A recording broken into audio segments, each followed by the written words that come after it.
Xavier Moreau, bonjour. Bonjour. Bienvenue au Québec. Merci. Bienvenue à Québec. À Québec. Bon, je rappelle aux gens que vous êtes entrepreneur, vous êtes analyste géopolitique, cofondateur de Stratpol et auteur de plusieurs livres, notamment Ukraine, pourquoi la France s'est trompée en 2015, le livre noir de la gauche française en décembre 2021. Oui. Et vous publiez dans quelques semaines Ukraine, pourquoi la Russie a gagné. Première question, pourquoi la Russie, justement, a-t-elle gagné en Ukraine? La Russie va gagner en Ukraine, et c'était prévisible depuis le début, parce que son économie est très solide, parce qu'elle se développe dans un contexte international qui a complètement changé ces 10-15 dernières années, avec de nouveaux grandes économies qui sont autant de clients pour ces hydrocarbures, comme la Chine, l'Inde, mais également toutes les autres économies, notamment en Asie, l'Indonésie, le Vietnam, etc.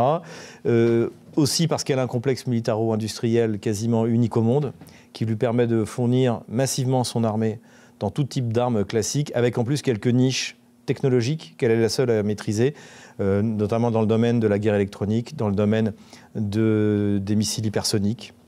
Donc en fait, il y avait une supériorité russe, alors qui ne lui permettrait pas de lancer des opérations outre-mer, c'est-à-dire d'envahir un pays d'Amérique du Sud, si vous voulez, mais qui, pour défendre son territoire et ses intérêts, est largement suffisant, et une puissance contre laquelle tout l'OTAN réuni, plus l'OTAN élargi, avec la Nouvelle-Zélande, l'Australie, je sais pas, le Japon, la Corée du Sud, finalement, tout ça, ça ne fait pas le poids contre la Russie, et c'était prévisible dès février 2022. Quel est le but fondamental de la Russie, de Vladimir Poutine, avec cette offensive en Ukraine?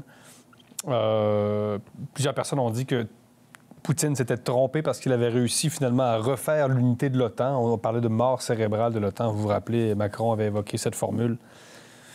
Donc, Poutine aurait réussi finalement à refaire l'unité d'un Occident qui n'était plus du tout dans une optique, disons, guerrière? Déjà, c'est une faute d'analyse, parce que, par exemple, vous avez tout à fait raison de souligner ce qu'avait dit Macron. Pourquoi est-ce que Macron avait dit ça? Parce qu'en fait, il y avait un désaccord entre une partie des Occidentaux, des membres de l'OTAN, sur la Syrie, avec la Turquie. Donc c'est pour ça qu'il avait parlé de mort cérébrale. Il trouvait qu'il aurait aimé que l'OTAN fasse la guerre à la Syrie, en fait. Et c'était pas possible, en l'occurrence. Donc en fait, il n'y a pas plus d'unité de l'OTAN qu'il y en avait avant. Il y a effectivement eu un élargissement au niveau de la Finlande et sans doute bientôt au niveau de la Suède. Mais finalement, cet élargissement actait quelque chose qui existait déjà, puisqu'en 2000, il y avait déjà des manœuvres conjointes avec l'armée finlandaise et l'armée suédoise. Donc ça, de toute manière, la Suède et la Finlande auraient rejoint l'Ukraine, donc rejoint l'OTAN, quoi qu'il arrive. Donc ça n'a absolument rien changé. Et je pense qu'au contraire, la défaite militaire annoncée de l'OTAN va provoquer une grave crise de l'OTAN.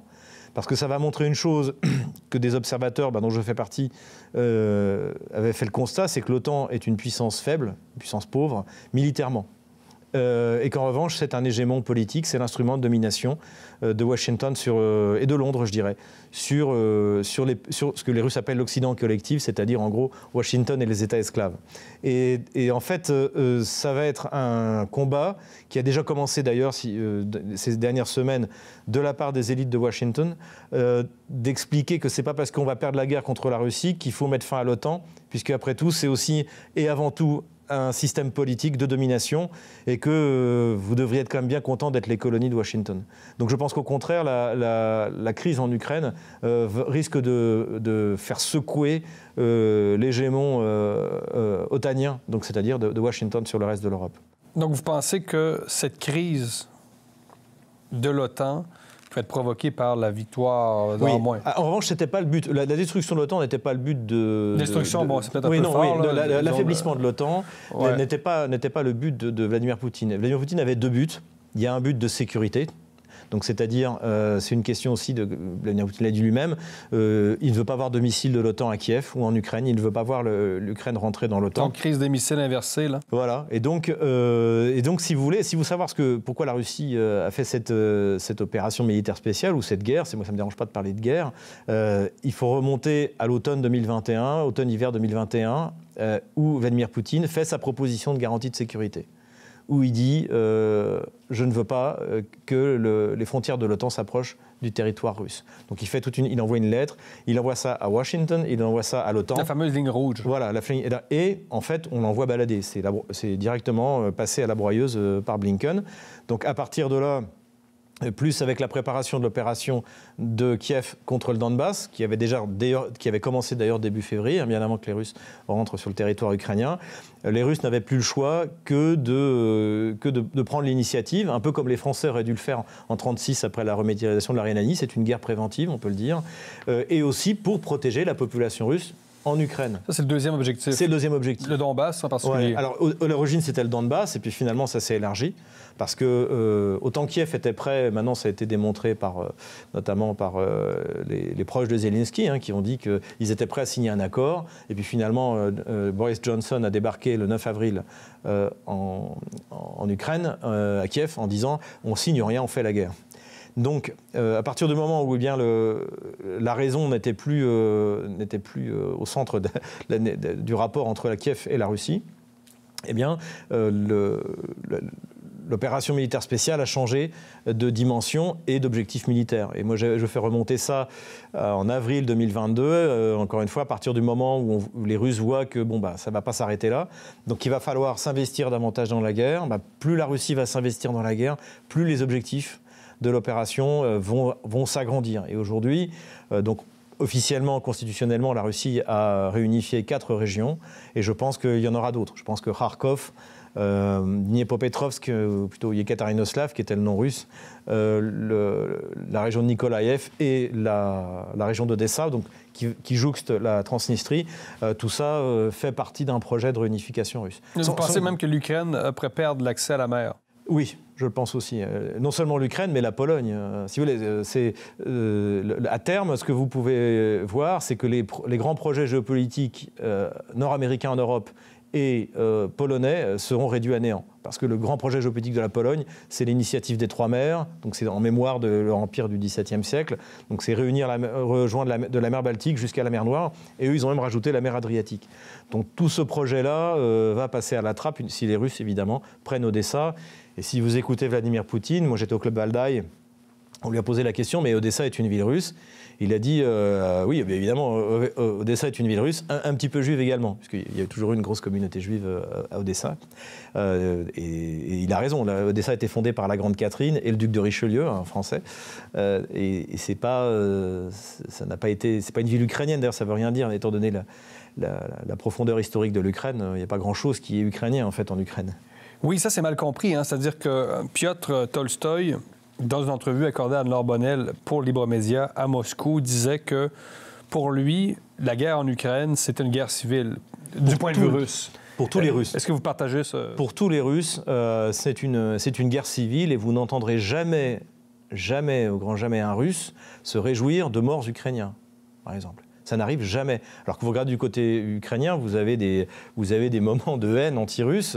Moi, par exemple, j'ai fait un débat avec une militante pro-ukrainienne en France, Alla Poedi, pour ne pas la nommer. Dans le débat, à un moment, elle dit... La journaliste. Et voilà, une journaliste. Et à un moment, elle dit dans le débat, oui, de toute manière, c'est bien, tous ces jeunes Russes qui meurent, ça fait de l'engrais pour la terre ukrainienne. C'est ce genre de choses qui seraient impardonnables en Russie. J'ai observé depuis le début de l'opération spéciale une fois où il y a un journaliste de Russia Today en russe. Il y a une version russe de Russia Today. Et donc, il interviewe quelqu'un qui a travaillé sur l'espèce de Hitlerjugend de l'ouest de l'Ukraine, où les gamins sont formés dans la haine du russe, dans la haine de tout ce qui n'est pas eux, d'ailleurs, avec des armes, avec quelque chose d'assez épouvantable. Et le journaliste qui interviewe dit à un moment, en gros, il dit, ces enfants-là, il faudra les tuer à la naissance. Le lendemain, il se faisait virer par Margarita Simonian, la patronne de Russia Today. Le lendemain. C'est quelque chose que vous n'entendrez jamais en Russie. C'est une guerre civile comme celle qui a eu lieu après la Première Guerre mondiale. Donc une sorte de guerre de sécession. C'est ça. Ça rapproche plus la guerre civile que nous, on a connue en France, par exemple, au moment de la Révolution. Vous voyez. Vous n'allez pas jusqu'à nier, par contre, le sentiment national ukrainien. Ça existe? Écoutez, il y a un sentiment. Il y a une conscience nationale, malgré tout. Il y a un sentiment national ukrainien, un peu comme vous avez les Marseillais ont leur particularité. Mais déjà, il faut voir aussi, il y a des. Il y a eu la grande famine, voilà, il y a eu la colonisation soviétique. Oui, mais là encore une fois, alors déjà sur le sentiment, déjà il faut voir que déjà à l'intérieur de l'Ukraine, vous avez des sentiments régionaux. le Donbass ne s'est jamais considéré comme ukrainien. Mais le Donbass, c'est très particulier. Et là, il est considéré comme russe. La Crimée ne s'est jamais sentie comme ukrainienne. Elle s'est toujours, je parle de la population, ne s'est jamais sentie russe. Ensuite, vous avez les gens qui habitent à Odessa, ils ne se sentent pas comme les gens dont je viens de parler, en Galicie-Volhynie. Donc déjà, il y a énormément de sentiments différents, parce que l'Ukraine, pour moi, n'est pas une nation. Et je pense qu'historiquement, je le démontre assez facilement. Donc, un sentiment ukrainien qui dépasserait ces sentiments régionaux, je n'y crois pas. Je n'y crois pas. C'est une nation qui n'est pas une nation, qui est trop récente, qui a été indépendante pour la première fois dans son histoire en décembre 1991. Mais une nation qui a une langue quand même Non, parce que la langue de cette nation, c'est le russe à la base. Donc, à grands coups de lois, d'obligations, de répression, ils ont forcé une partie de la population à abandonner cette langue. Et même, d'ailleurs, je me souviens, en 2014, au moment de Maïdan, même il y a un site qui s'appelle lescris.fr, assez connu en France, ils montraient des cartes linguistiques. Et ils ont fait un très bon travail. Mais ils montrent la carte linguistique de l'Ukraine et ils montrent Kiev comme parlant ukrainien. Mais moi, je suis allé très souvent à Kiev, j'y ai travaillé, j'avais été en mission. La dernière fois, c'était en avril 2014. Même au lendemain de Maïdan, tout le monde parlait russe à Kiev. Et d'ailleurs, à l'époque, tout le monde se moquait en disant il y a deux catégories de la population qui parlent ukrainien, c'est les peknos, les paysans, parce que c'est vrai que, y compris dans le Donbass, c'est un dialecte de paysans. Moi, je suis allé faire de l'aide humanitaire dans le Donbass. J'ai une grand-mère qui m'a parlé ukrainien, parce que c'est son dialecte. Mais en ville, dans toutes les grandes villes, on parlait russe. Et à Kiev, donc il disait, il y a deux catégories de population, il y a les paysans, et les politiques, les hommes politiques, qui font croire que c'est leur langue. Mais si vous voulez, Volodymyr Zelensky, qui a ukrainisé son nom, sa mère lui parlait en russe, il a été élevé en russe, il a dû faire un effort. La série télévisée qu'il a rendue célèbre, Slogan Narod, le service du peuple, où il joue le rôle d'un président ukrainien, elle est en russe. Et aujourd'hui, avec les quotas, elle pourrait peut-être même plus passer à la télé, alors que c'est la série qui l'a fait élire. Lui-même s'est fait élire en disant qu'il allait cesser les persécutions contre la culture russe, comme Poroshenko, son prédécesseur. Ils se font tous élire en faisant croire qu'ils vont se réconcilier avec, finalement, la majorité ukrainienne qui est russe ou russophone. Après, on vous dira quand même que le fait que la nation ukrainienne puisse être, disons, remise en question dans son unité, ce n'est pas une raison qui justifie évidemment l'offensive. C'est-à-dire que c'est pas parce qu'on parle espagnol en Catalogne, à Barcelone, Bien sûr. que l'Espagne peut réprimer la population catalane comme elle l'entend. Bon, c'est compliqué, je ne sais pas si le parallèle est très bon. Mais la nation ukrainienne, vous dites... La Russie n'a pas envahi l'Ukraine parce qu'elle persécutait la langue russe. Après, parmi ces buts de guerre, ce les Russes appellent la dénazification, ça faisait partie. Mais le but, surtout ce qu'elle voulait faire, c'était mettre fin au massacre des populations du Donbass. Il y a eu 14 000 morts dans le Donbass, donc, qui s'était libéré après 2014, après les accords de Minsk, en fait. Il y a eu 14 000 morts civils.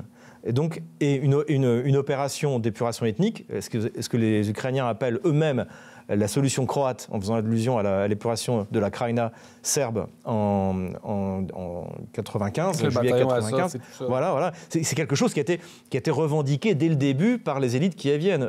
Par exemple, la première fois qu'on parle de la solution croate, c'est-à-dire de l'épuration ethnique, c'est en septembre 2014. C'est sur la page Facebook de Lutsenko. Lutsenko, ça a été le chef à la Rada, au Parlement ukrainien, du groupe Poroshenko, du bloc Poroshenko, c'est-à-dire le président de l'époque. C'est lui le premier, il dit « je veux bien qu'on négocie avec le Donbass, mais dans ce cas, ce sera à la croate ». Et la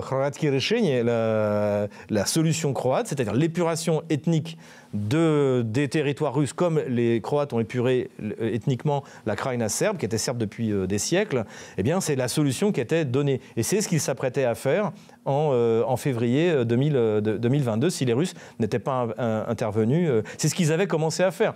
Les bombardements massifs sur toute la ligne de front. Ils coupaient aussi toutes sortes de services dans la région. Les autorités de Kiev avaient coupé un ensemble de services. L'eau. Si vous voulez, mais ça, c'est systématique. C'était en Crimée, par exemple. La première chose, au moment de la réunification en Crimée, Kiev prétend que la Crimée, c'est l'Ukraine, qu'il faut libérer du joug russe. Mais qui coupe l'eau douce à la Crimée par le canal de Crimée Nord ?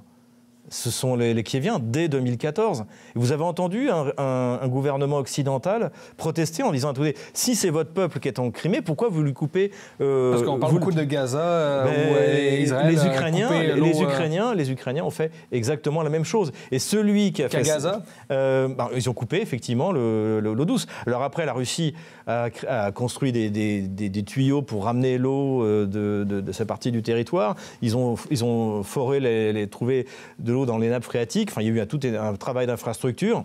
Et d'ailleurs, la première chose qu'ont fait les Russes quand ils sont rentrés dès le mois de mars 2022, c'est de déboucher le canal de Crimée Nord, qui est de nouveau inutilisable parce que, et je suis désolé, ce sont les Ukrainiens, ils ont détruit le barrage de Krakhovka, dont on a accusé les Russes.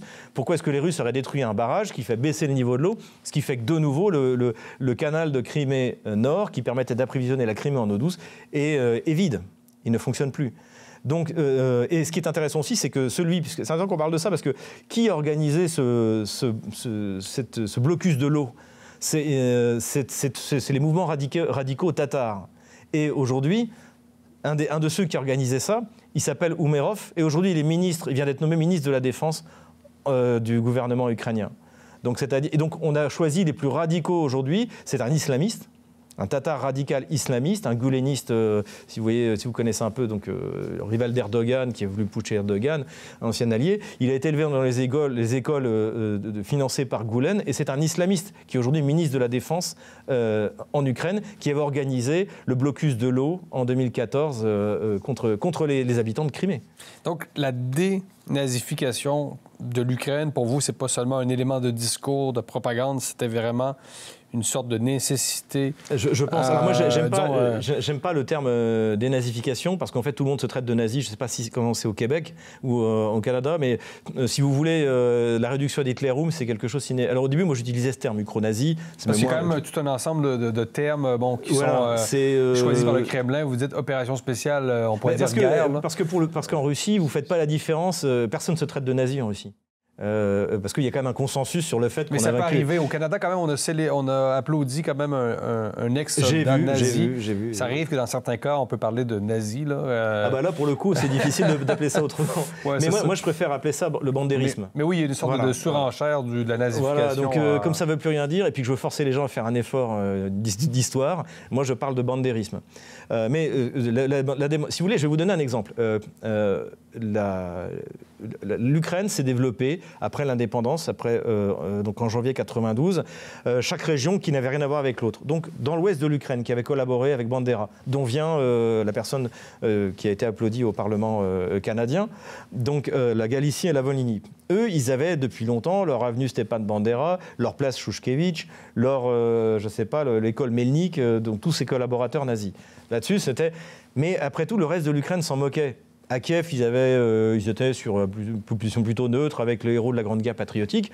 Dans le Donbass, en revanche, alors là, on était dans tradition très virile, travailleur, stakhanoviste, limite bolchevique, vous voyez. Donc on avait ça. Mais finalement, ça fonctionnait bien parce que personne n'essayait d'imposer son récit à l'autre. Le problème, c'est que pour réussir Maïdan, il a fallu faire venir les plus radicaux de l'ouest de l'Ukraine. Et eux, ils ont imposé leur narratif dans les écoles et dans la ville. Et pour vous donner un ordre d'idée, aujourd'hui, il y a une avenue à Kiev qui s'appelle l'avenue Stepan Bandera, donc qui est d'ouest en est, et qui finit à Babi Yar. Je ne sais pas si vous voyez ce que c'est Babi Yar. C'est un grand massacre, essentiellement de juifs, par les collaborateurs bandéristes en 1941. Et donc, il y avait majoritairement des juifs, mais quelques Polonais aussi, quelques Russes, etc. C'est comme si vous aviez une avenue Adolf Hitler qui aboutisse à Auschwitz. C'est ça dont les Russes ne veulent pas. En même temps, Zelensky est juif. Oui. Il s'est rapproché récemment de Netanyahou, c'est ce que j'ai compris.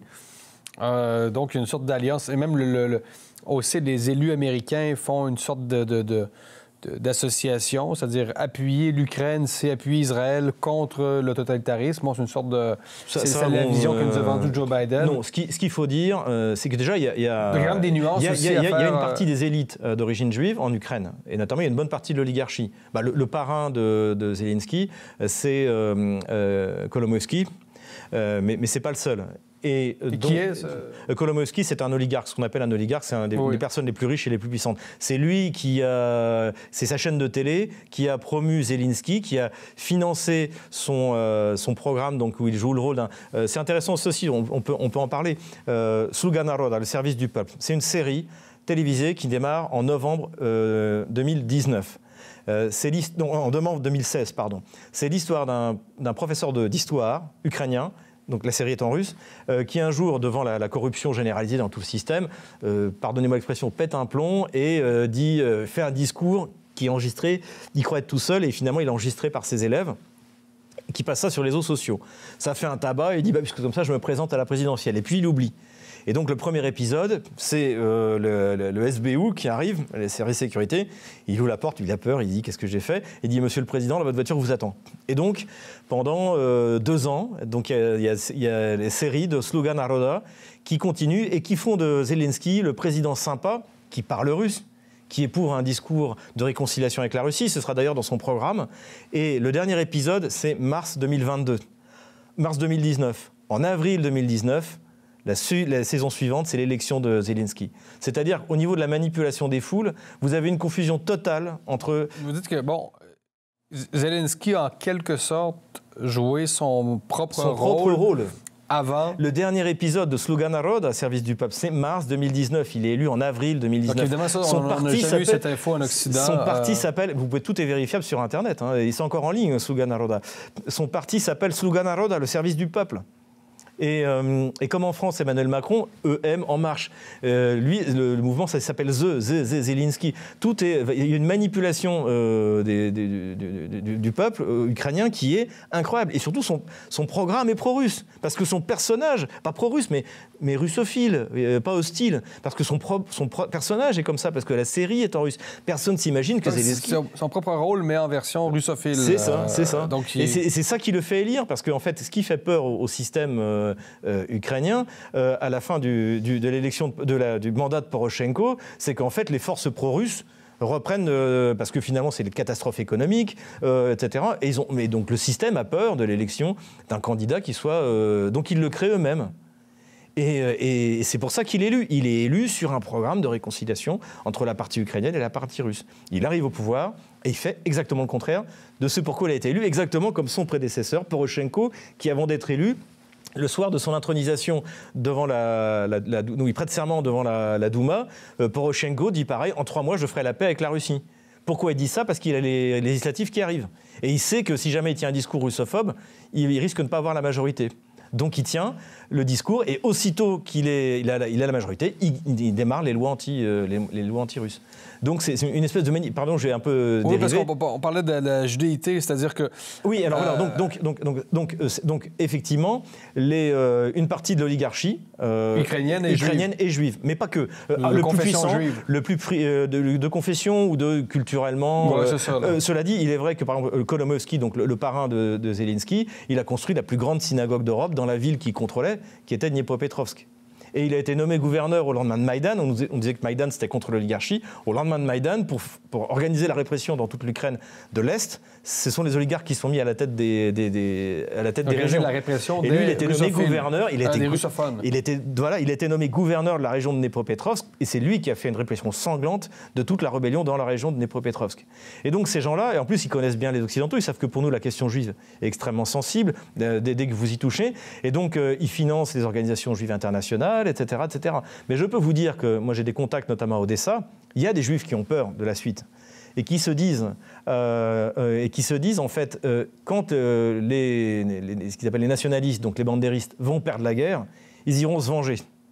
Et ils iront se venger contre ceux qui ne pourront pas se défendre. Et dans ces régions-là, quand on se venge, c'est contre les minorités juives. Donc vous, on est, le 8, on enregistre l'entrevue, on est le 8 décembre 2023, donc vous anticipez dans le livre que vous publiez dans quelques semaines la défaite des États-Unis, de Kiev, du régime de Kiev, face à la Russie. Comment les Occidentaux vont-ils avaler ce que vous anticipez comme scénario? Je pense que les Européens, eux, ne décident de rien. Je pense qu'en revanche, Washington a déjà un plan qu'on peut voir d'ailleurs dans les annonces qui sont faites. La première chose, il faut sauver l'OTAN. Donc, ça ne peut pas être l'OTAN qui ait perdu la guerre. Donc désormais, ce que vous voyez sortir dans le Washington Post, dans la grande presse américaine, c'est les Kieviens ont perdu parce qu'ils n'ont pas écouté ce qu'on leur disait. Et ce qui est totalement faux. L'offensive kievienne qui était prévue pour cet été, ils vont tenter de se déresponsabiliser. Ils vont dire c'est pas de notre faute. Vous allez voir, la défaite est toujours orpheline.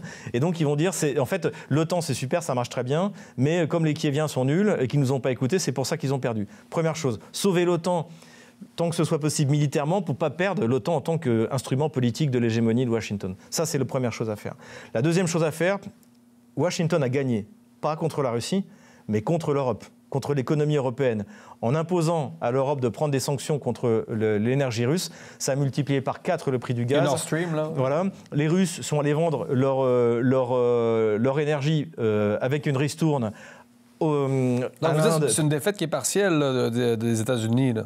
Oui, c'est ça. C'est-à-dire que aujourd'hui, vous allez accueillir une usine de ce que j'ai vu allemande qui va venir s'installer au Canada parce que l'énergie est moins chère. Vous avez le BASF, le monstre chimique allemand qui déménage aux États-Unis. Donc grâce à cette augmentation du coût de l'énergie, puisque le secret de la réussite énergétique de l'Europe, c'était l'énergie pas chère. Et il y avait 2 choses qui permettaient ça, notamment pour la France, c'était le nucléaire et le gaz russe pas cher. Et tout ça a été réduit à néant par les sanctions que Washington a imposées à l'Europe. Donc ça, c'est une grande victoire nord-américaine. Et même, dès lors, pour vous, c'est plutôt une bonne chose, parce que vous êtes exportateur d'hydrocarbures, donc vous bénéficiez de l'augmentation du prix de l'énergie. Et ça, si vous voulez, si jamais... donc ce que fait Washington, c'est de faire en sorte que ça subsiste. Pour ça que vous avez le 12e paquet de sanctions, 17 000 sanctions contre la Russie, parce qu'ils veulent que ces sanctions, même quand les combats seront terminés, eh bien, elles se prolongent dans le temps. Parce que si par hasard, tout d'un coup, vous avez, dans un pays, je dirais, avec la taille critique, il faudrait l'Allemagne avant tout, mais l'Italie ou la France, qui décident de dire non, finalement, ce que propose l'Alternative für Deutschland en Allemagne, qui dit, nous, on va réparer Nord Stream, on va retrouver de bonnes relations avec la Russie, on aura de nouveau de l'énergie pas chère avec des contrats à long terme. Dans ce cas, c'est une défaite américaine complète. Mais pour l'instant, Washington a remporté une très grande victoire. Ils ne sont pas complètement bêtes non plus, les Américains. Et donc, ils ne sont pas totalement tombés dans le piège, on s'entend. Donc, le scénario que vous anticipez, c'est un scénario à la coréenne. On sait que Washington anticipait ce scénario-là. Non, ça, c'est ce que veut le Parti démocrate américain. Ils veulent un scénario à la coréenne, c'est-à-dire où ça s'arrête sur la ligne de front. C'est-à-dire en 1956, je sais ça. Ce qui permettrait à l'Ukraine de reprendre son souffle. Et surtout, jusqu'en novembre 2024, à l'élection américaine. Ce qu'il ne faut surtout pas pour le Parti démocrate américain, c'est que les Russes, qui à mon avis seront prêts l'été prochain, à une grande offensive, beaucoup plus large que ce qu'ils font maintenant. Qu'est-ce qu'ils vont faire? Ils vont aller jusqu'où? Je pense que les Russes ne cherchent pas à conquérir des territoires par leur action militaire, mais à détruire le potentiel militaire ukrainien. C'est un peu, si vous voulez, si vous prenez, malheureusement, ce n'est pas des bons souvenirs pour nous, mais la campagne de France en 1940, les Allemands sont rentrés dans Paris sans prendre Paris d'assaut. L'armée française avait été, par un coup magistral, isolée en Belgique. Ils ont détruit tout ce qui restait. Il n'y avait plus d'armée, ils sont allés à Paris, ils sont allés à Bordeaux, ils auraient pu aller où ils voulaient, il n'y avait plus rien pour les arrêter. Donc le but des Russes, depuis, à mon avis, qui sont fixés depuis l'été 2022, c'est la destruction du potentiel militaire, non seulement qui vient, mais otano-kievien. L'objectif de la Russie va au-delà de récupérer les territoires Je pense que c'est Kharkov, région de Kharkov, région de Dnepropetrovsk, région de Nikolaev, région d'Odessa. Je pense que c'est ça. Ils vont s'arrêter là, selon Ils vont s'arrêter là et neutraliser l'Ukraine centrale. Et après, peut-être que la Pologne voudra récupérer les territoires qui ont été donnés par Staline. Et la Hongrie aussi aimerait bien récupérer les quelques 150 000 Hongrois qui sont emprisonnés. L'Ukraine est une prison des peuples. Hein. C'est quelque chose qui a été créé par les bolcheviks et qui a aggloméré des peuples dont certains n'avaient absolument rien à voir entre eux. Libre Média, c'est beaucoup plus qu'un site web. C'est votre porte d'entrée dans l'univers médiatique. À Libre Média, nous croyons qu'il faut vous donner les moyens d'accéder aux informations qui comptent pour vous. Gardez une longueur d'avance grâce à nos analyses approfondies et à notre couverture exhaustive. Pour tous les détails, visitez notre site web au libre-media.com. Aimez, partagez, abonnez-vous dès maintenant. Libre Média, parce que vos choix sont importants.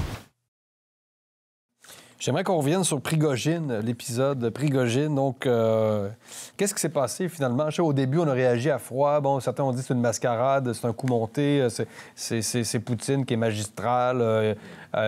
Les Russes vont prendre Kiev depuis la Biélorussie. On a entendu des trucs assez comiques là, avec le recul. Qu'est-ce qui s'est passé finalement?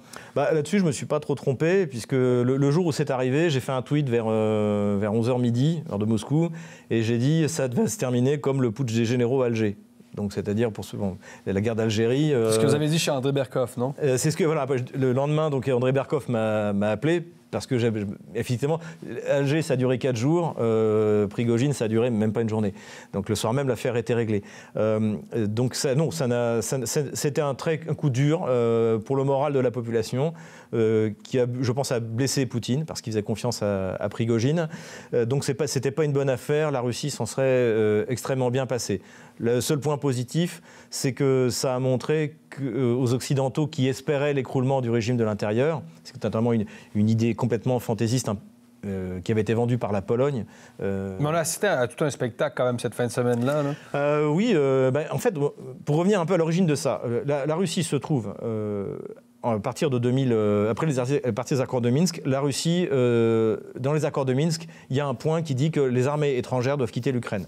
Bon, l'armée russe n'est jamais rentrée officiellement en Ukraine. Les armées de l'OTAN, oui. Et d'ailleurs, même s'il y a une résolution du Conseil de sécurité, l'OTAN va continuer à former, c'est officiel, il y a 78 000 soldats en 2022 qui ont été formés par l'OTAN.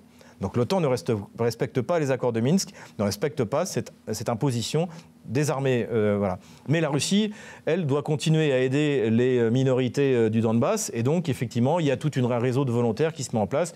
Et ces gens-là doivent être payés. Donc, à ce moment-là, la plus connue, c'est Wagner, mais il y en a d'autres. Redoute, des compagnies de mercenaires qui sont financées soit par des hommes d'affaires russes, soit par l'État russe lui-même. Et Wagner, en plus, a l'avantage d'avoir une taille critique, puisqu'ils ont travaillé en Syrie, ils travaillent toujours en Syrie d'ailleurs, à l'heure où on parle, et également en Afrique. Donc Wagner est le plus puissant. Et surtout, à partir du moment où les Ukrainiens ne veulent pas négocier, les Russes doivent monter en effectif.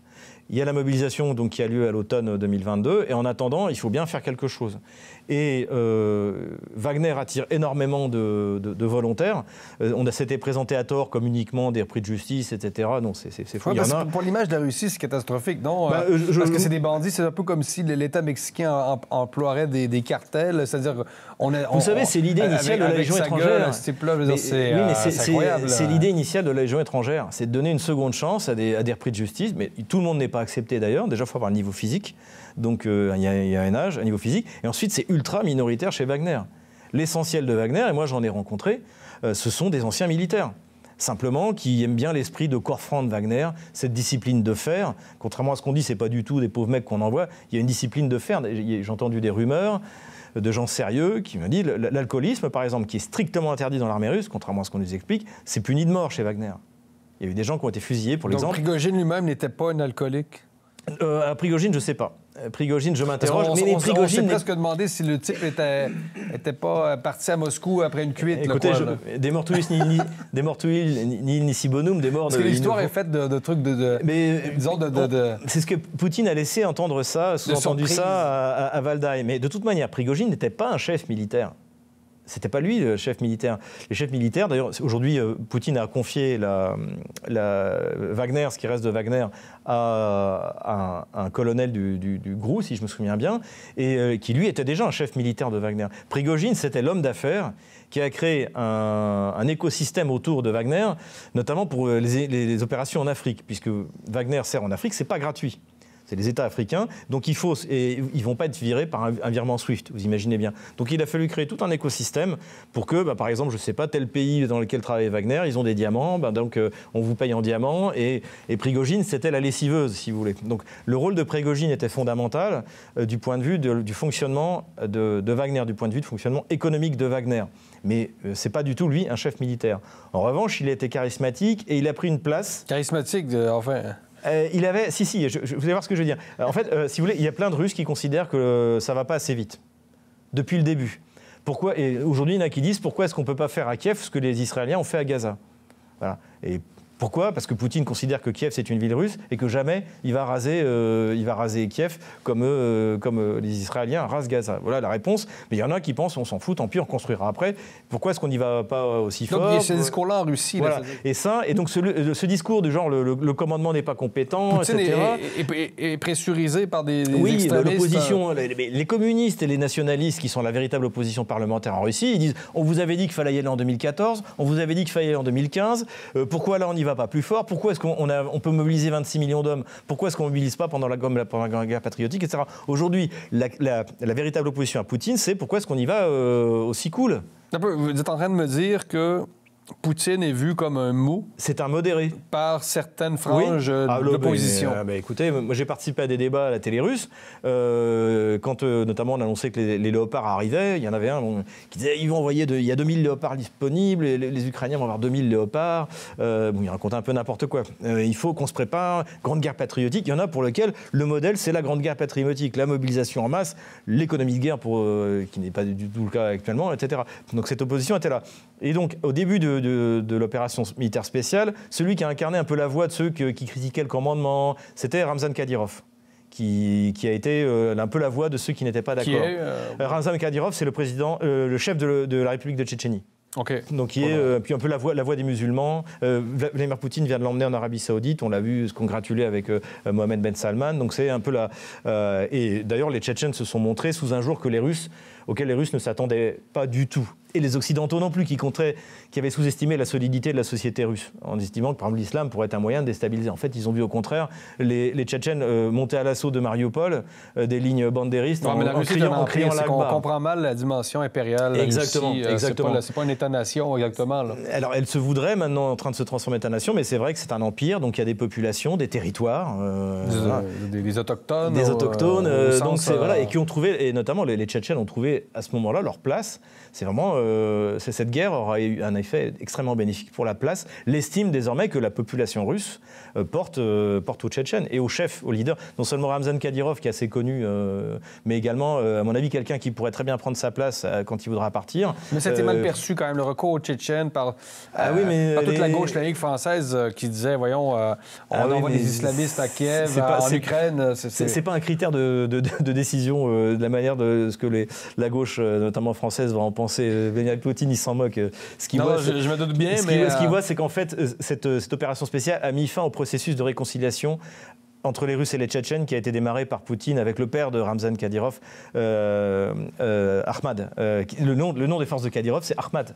Ahmad Si, leur cri, c'est la force d'Ahmad. C'était le père de Kadyrov qui est mort dans un attentat parce qu'il avait accepté la réconciliation, la main tendue que Vladimir Poutine avait tendue aux Tchétchènes. Donc ça, c'est un moment. Mais pour revenir à notre sujet, donc, la voix de la contestation de trouver que l'état-major n'est pas efficace, c'était Ramzan Kadyrov. Et puis après, il a un peu arrêté. Et ensuite, ça a été Prigojine, qui disait oui, ça va passer vite. Et en plus, le seul résultat de la campagne d'hiver qui a été obtenu, d'ailleurs, toute armée confondue, Kiev ou Moscou, c'était la prise de Bakhmout. Et la prise de Bakhmout, on la doit à Wagner. Donc ça donnait un aura, et en permanence, il se présentait, j'ai pas assez de munitions, j'ai pas assez, etc. Pourquoi ? Parce que ce qui vous choquait tout à l'heure, et vous avez raison, choquait également Vladimir Poutine et les Russes, c'est-à-dire depuis quand une nation souveraine a besoin d'une unité de mercenaires pour faire la guerre à sa place. À l'image assez douteuse, malgré tout. Voilà. Donc c'était même plutôt le principe, parce que Wagner est très populaire, et d'ailleurs je pense que le Brent Wagner, il faut vous rendre compte, mais la victoire, les Russes ont essuyé, quoi qu'il arrive, de défaites. Parce que pour nous, on garde ces diplômes, on garde des motards, des gens qui... Wagner, avec des côtes de cuir. Vous pouvez acheter des mugs Wagner, des t-shirts Wagner. Attention, on peut... comme un t-shirt Metallica, là. Oui, c'est ça. C'est un côté punk qui est très apprécié en Russie. En Russie, vous n'entendrez jamais personne dire du mal de Wagner. Maintenant, il y a une prise de conscience de qui était Prigojine. Et pourquoi est-ce que Prigojine a fait ça ? Pour répondre à la question, c'est simplement que, comme c'était inacceptable pour un État normal d'avoir des unités de mercenaires dans son pays, en Afrique, en Syrie, oui, ok, pas de problème. Eh bien, à la fin de l'opération, donc les Russes ont annoncé la libération de Bakhmout en mai.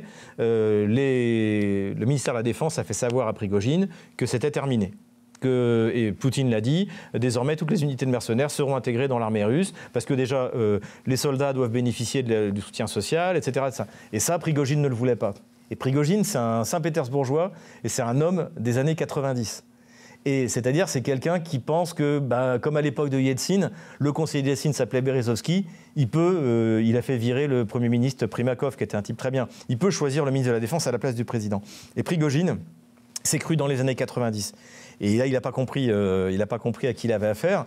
Et il voulait le départ de Shoigu, parce que le ministre de la Défense russe, parce que Shoigu voulait mettre fin aux unités de mercenaires. Il l'avait annoncé, toutes les unités, Redout, etc. ont dit oui, ok, d'accord, on comprend bien. Et lui ne voulait pas parce qu'il était la plus puissante.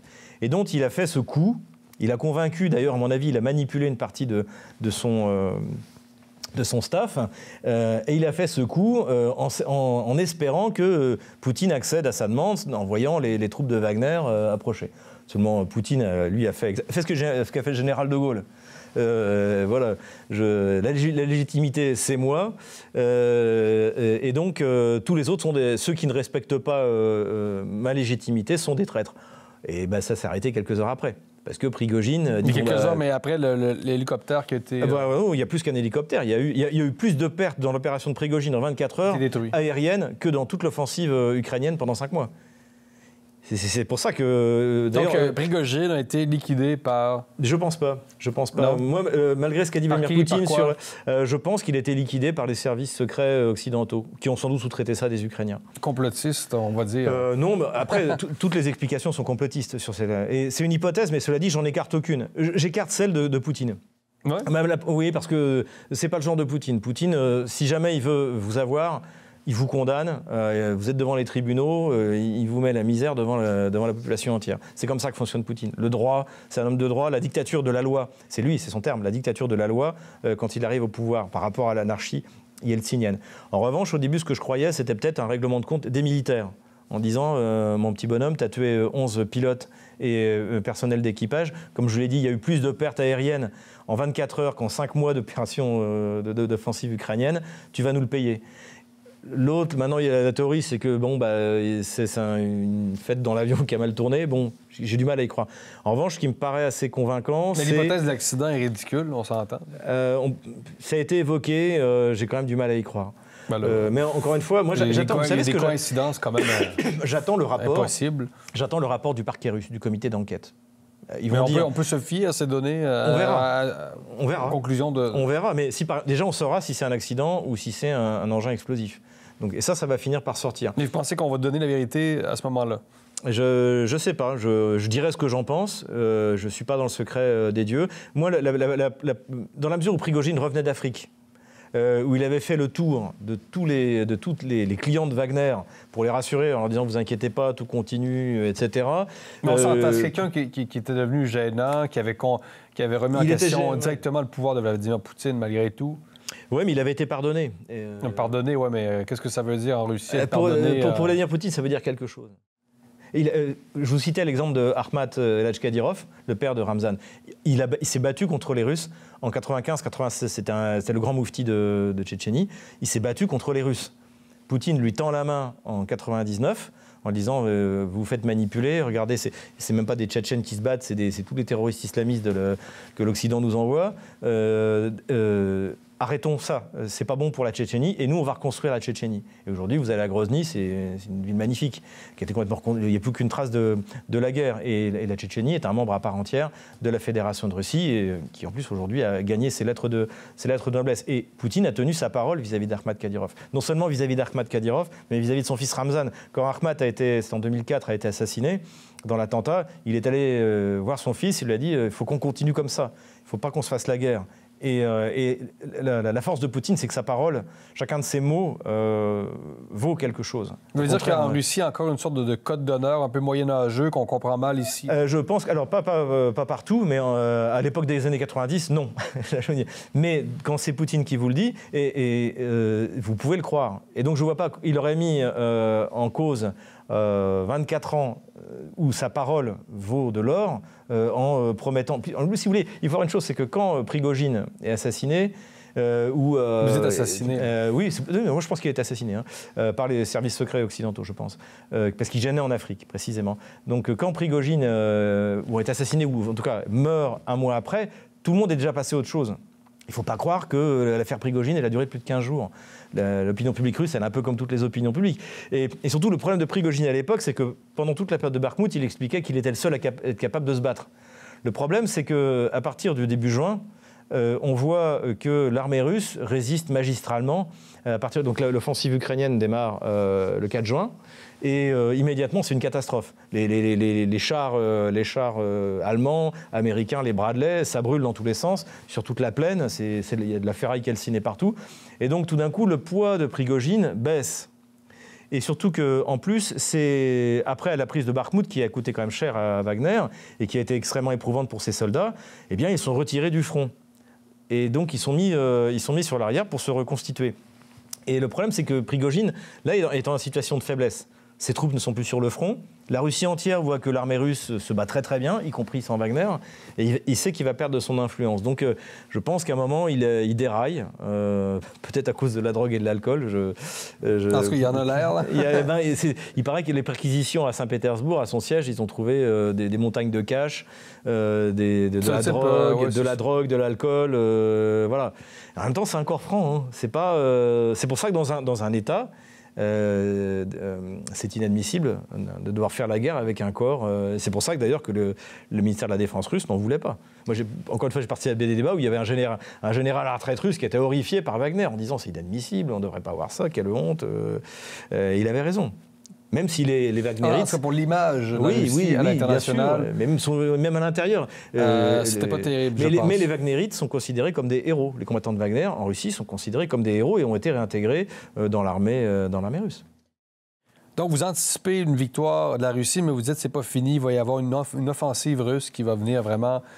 Donc, à quoi on peut s'attendre ce à quoi on peut s'attendre, quelques mots pour les prochains mois. Ce à quoi on peut s'attendre cet hiver, on y assiste déjà. C'est-à-dire, c'est des offensives locales. Déjà, c'est une obligation climatique, parce que c'est la période de... Alors là, visiblement, le gel commence à arriver, mais il y a la période des pluies d'automne, qui transforme le tchernosium, la terre noire très grasse ukraino-russe, en une boue absolument impraticable. Surtout avec les matériels occidentaux qui pèsent 20 tonnes de trop par rapport à un char russe, ça pèse 45 tonnes, un Léopard en pèse 65, un Abrams 70, un Challenger 75.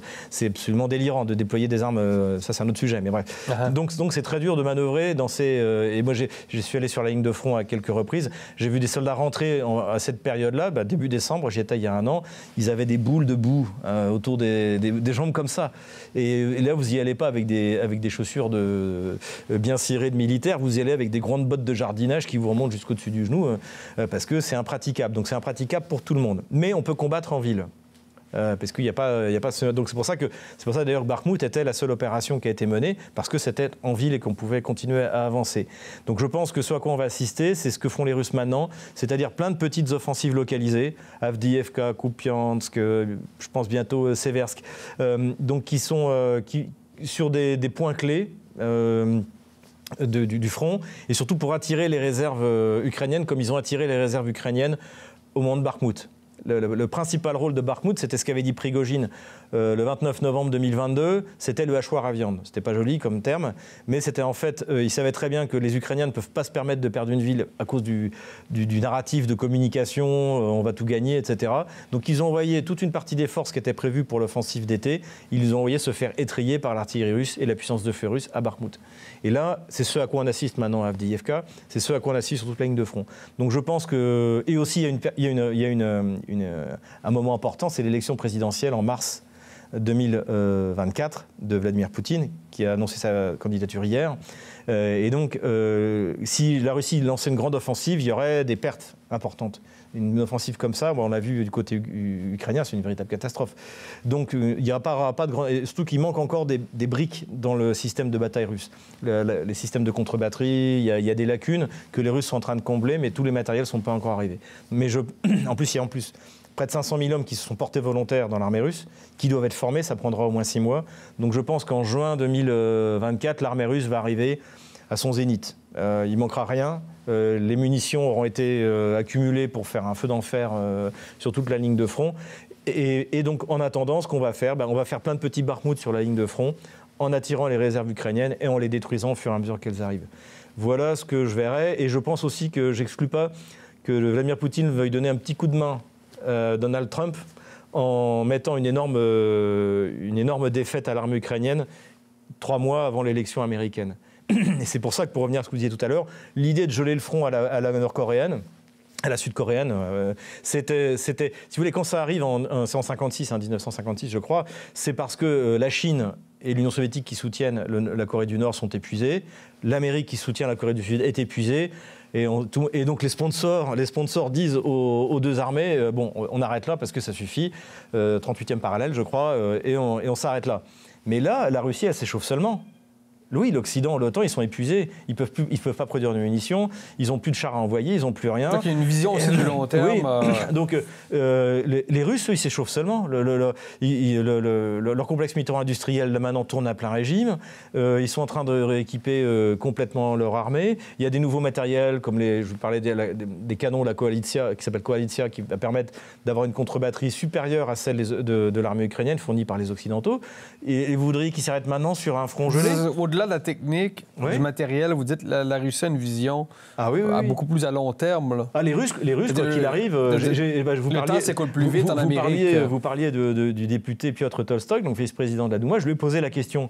Lui, il voit très bien la guerre continuer 2025-2026. Les Russes prévoient sur une campagne à long terme, voire très long terme. Si ça se finit avant, tant mieux. Et par exemple, ces négociations sur l'aide militaire dont vous parliez, par le Sénat et la Chambre des représentants américains, ils ne comptent pas du tout dessus. Ils partent du principe que oui, les 61 milliards de dollars vont finir par être donnés. Et si jamais ils ne sont pas donnés, tant mieux. Mais ça ne change absolument rien. Les Russes se disent, pourvu qu'ils ne donnent pas les 61 milliards de dollars. Non. Les Russes, ils sont partis sur le fait que l'Occident collectif, comme ils l'appellent, va soutenir l'Ukraine jusqu'au bout. Et ça leur va. Et ça leur va parce que, quoi qu'il arrive, l'Occident collectif ne donnera pas quelque chose qui serait aujourd'hui nécessaire à l'Ukraine, c'est des hommes. La guerre de Crimée en 1853, quand l'Angleterre nous a entraînés dans cette guerre contre la Russie, de 53 à 56, la France a envoyé 310 000 hommes et a eu 95 000 morts. C'est ce qu'on devrait faire pour aider l'Ukraine aujourd'hui. Bon, c'est plus que 300, on n'a même pas 300 000 hommes. Puis nous, avec la jeunesse woke, on s'est écrasé devant un virus, donc c'est sûr qu'on... Donc, si vous voulez, vous avez envoyé quoi avec leur masque, faire la guerre aux Russes. Ou donc, avec peut-être des talons. Ouais. Et surtout qu'en plus, notre armée, ils en sont, c'est obligatoire chez eux, ils doivent être à la 5 ou 6e Pfizerisation. Donc, à mon avis, ils vont être dans un état, quand ils vont arriver sur le front contre les Russes, les Russes n'auront même pas besoin de leur tirer dessus. Et donc, on ne le fera pas parce qu'aucune mère de famille française, y compris d'un soldat professionnel, aucune épouse, n'a envie que son mari... Nous, enfin, Français, on a déjà donné, merci. Les Allemands, les Suédois et les Français, on a déjà donné sur le front de l'Est, côté russe. Ça ne nous intéresse pas. Et nos intérêts fondamentaux ne sont pas... on s'en moque. Que l'Ukraine existe ou pas, nous, Français, peut-être que pour les Polonais, c'est important. Nous, Français, on verra même pas la différence dans la vie de tous les jours. Et nos problèmes, ils sont intérieurs. Donc c'est pour ça que, encore, pour revenir à la question initiale, oui, le Parti démocrate américain souhaite le gel du conflit. Et je pense qu'il serait prêt à négocier n'importe quoi avec les Russes pour que ça s'arrête là, pour pas que ce soit une défaite. Et puis finalement faire durer, comme ça les sanctions vont... Parce que finalement, un scénario à la coréenne, c'est un match nul. C'est un match nul. Mais, ouais, je comprends. Mais non, ça n'intéresse pas les Russes. D'ailleurs, le porte-parole Peskov l'a dit, il a dit non, pourquoi en gros, on s'échauffe seulement. Ça fait que commencer. C'est vous qui avez voulu ça. Nous, on n'était pas arrêté en avril. C'est vous qui avez voulu ça. Et maintenant, vous allez aller jusqu'au bout. Et vous allez boire la coupe jusqu'à la lie. Xavier Moreau, un grand plaisir de vous avoir eu en entrevue. Merci beaucoup pour vos questions.